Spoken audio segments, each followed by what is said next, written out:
महाराज जी।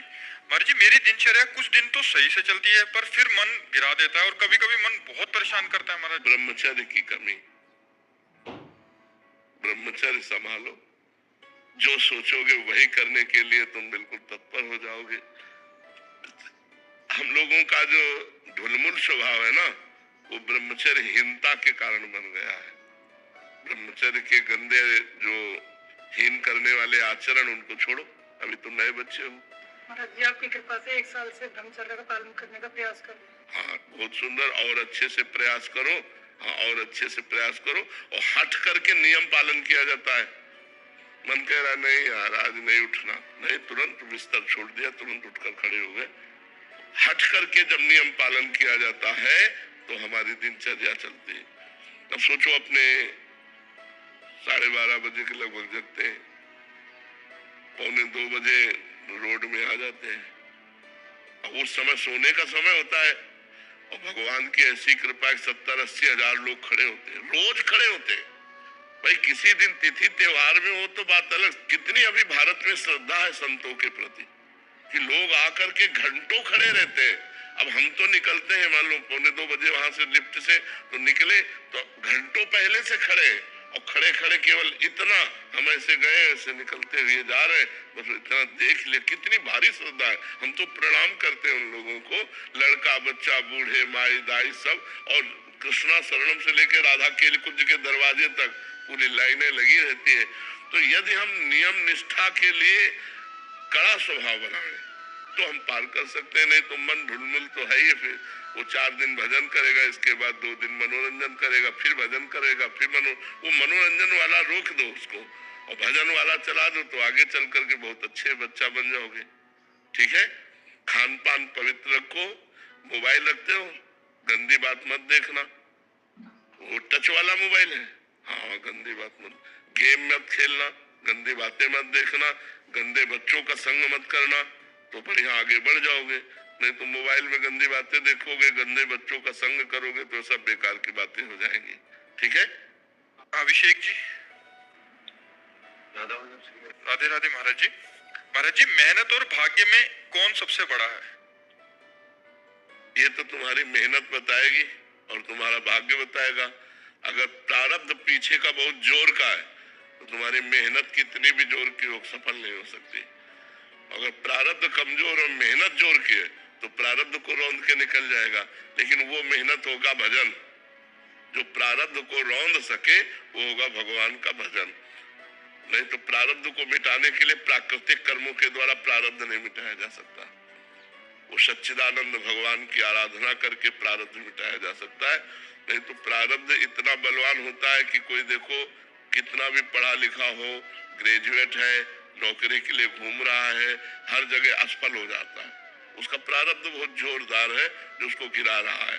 एक आदमी है कि मंद बुद्धि का है, कोई प्रयास नहीं है, लेकिन उसका प्रारब्ध बहुत जोरदार है। वो प्रारब्ध का अच्छा प्रारब्ध है तो उसका भोग कर रहा है। इस समय वो गलत चल रहा है लेकिन उसकी उन्नति हो रही, क्योंकि उसका प्रारब्ध पुण्य जोरदार है और वो बहुत अच्छा चल रहा है, धर्म से चल रहा है। लेकिन उसका प्रारब्ध गिरा हुआ है तो उसको बार बार गिरा देता है। तो ऐसे प्रारब्ध को कंट्रोल करने के लिए तपस्या साधना, इसके सिवा नहीं हो सकता। अगर हम भगवान के लिए अपना जीवन अर्पित करके नाम जप करें तो प्रारब्ध बदल सकता है, या प्रारब्ध रहते हुए भी हम उन्नति को प्राप्त हो सकते हैं। प्रारब्ध अपना प्रभाव दिखाता रहेगा। जैसे दोनों किडनी फेल है लेकिन हमें आनंद है क्योंकि हम भगवान की शरण में हैं, भगवान का नाम जप करते हैं, तो हमें कोई इसकी चिंता नहीं। तो हमारी जो आर्थिक व्यवस्था चाहिए वो भी हो रही है, जो परमार्थिक चाहिए वो भी हो रही, तो हमें कोई चिंता नहीं है। महाराज जी, हम ये चाहते हैं कि आप कभी भी अगर खत्म भी हो जाए, मतलब मेरी मृत्यु हो जाए, तो हम ये चाहते हैं कि आप उससे बहुत ज्यादा साल तक जियो। लेकिन आप ना पहले जाएं। आप ये तो ठाकुर जी पता नहीं कि ये हमें पहले जाना है कि आपको पहले जाना है, ये तो उनका निर्णय होगा। इस पे आपकी सद्भावना है पर इस पर फाइनल नहीं कहा जा सकता।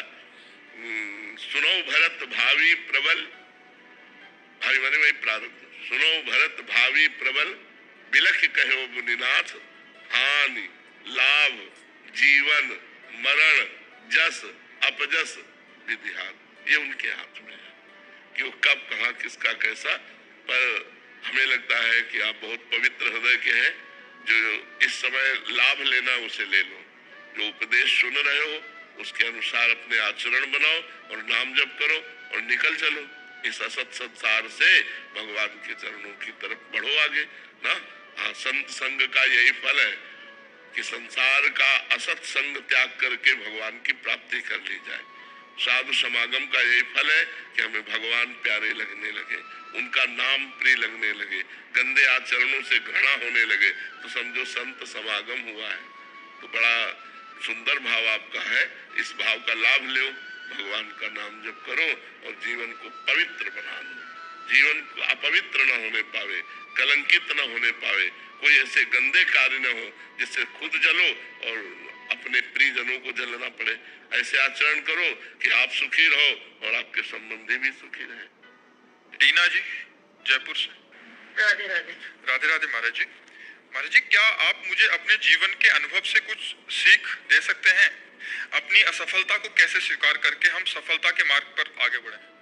अपने जीवन की सीख राधे यही तो कर रहे हैं, अपने जीवन की सीख ही तो दे रहे सबको। जितना प्रवचन है, जितना एकांतिक है, जितना आपसे मिलना जुलना है, वो अपने जीवन की ही सीख देने के लिए तो मिल रहे हैं, अपने जीवन की अनुभव वाली बातें ही बताने के लिए दे रहे हैं। और असफलता में तभी हम धैर्यपूर्वक रह सकते हैं जब हम अपने संग भगवान को देखेंगे कि आज हम असफल हैं, लेकिन मेरे संग भगवान है जो कर तुम अकर तुम अन्यथा कर तुम सर्व समर्थ है। तो असफलता में भी मुस्कुरा करके आगे निकल सकते हैं। यदि हमने भगवान को ना मानकर अपना किसी इंसान को अपना माना तो हम फिर हार जाएंगे, फिर हम क्लेशित हो जाएंगे।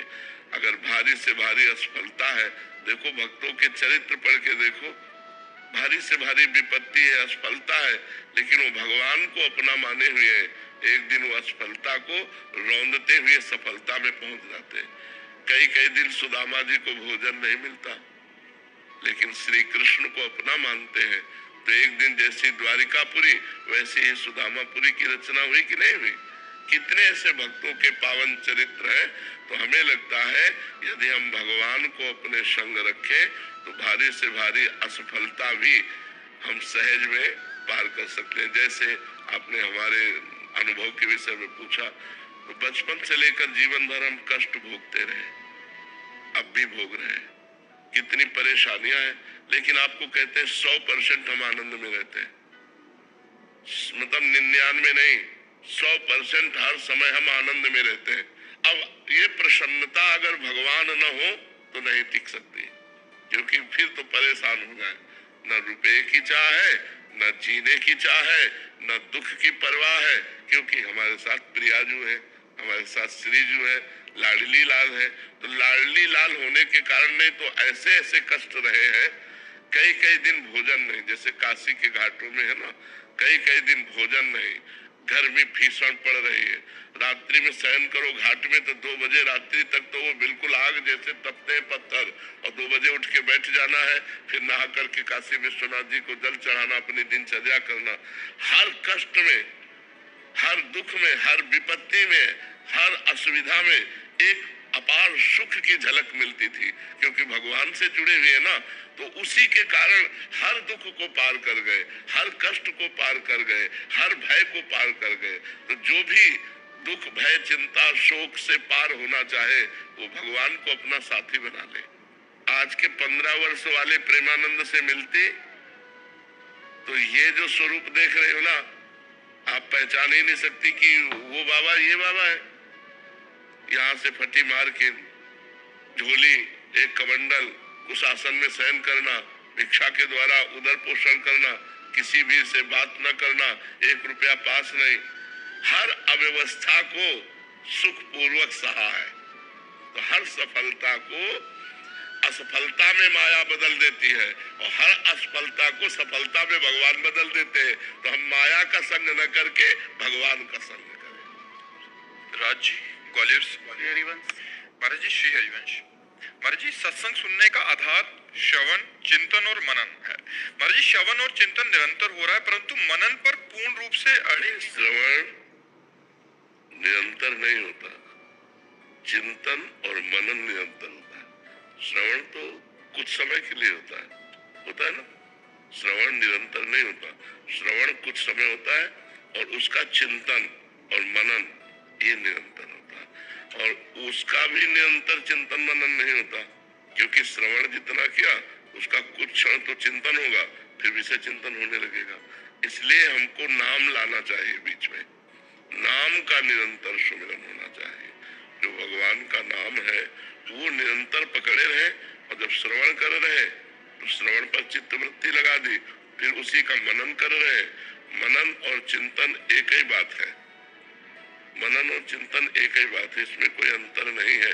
क्योंकि वही मन जब संकल्प विकल्प करता है तो मनन करता बन जाता है, और वही जब एक तार चिंतन करता है तो चित्त बनकर चिंतन कर देता है। एक ही अंतःकरण है जिसे चार भागों में वृत्ति के कारण विभाजित किया गया।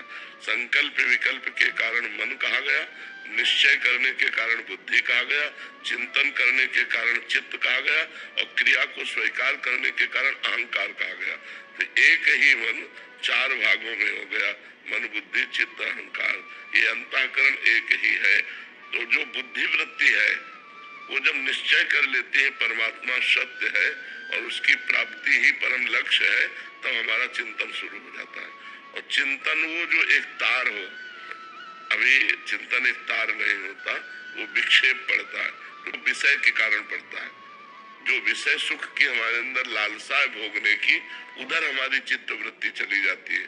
यदि हमको गुरु कृपा से ज्ञान हो जाए कि जिन विषयों को हम भोगना चाहते हैं उन विषयों को कोई भोग रहा है, फिर भी अशांत है, अतृप्त है, उसके अंदर सुखानुभूति नहीं, तो हमको गलत मार्ग में अपनी वृत्ति नहीं देनी चाहिए। तो हर वृत्ति को भगवान के नाम में लगाना चाहिए। नाम ऐसा है जो निरंतर हमारा साथी बन सकता है। नाम जपते जपते जैसे ही बुद्धि पवित्र होती है तो उसमें ज्ञान के नेत्र खुल जाते हैं। अपने आप असत वस्तु जैसे नकली नोट उठाने की इच्छा नहीं होगी।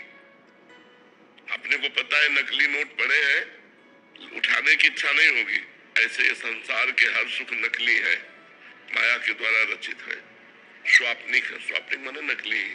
उमा कहूं मैं अनुभव अपना, सत हरिभजन जगत सब सपना, ये स्वाप्निक है संसार के सुख।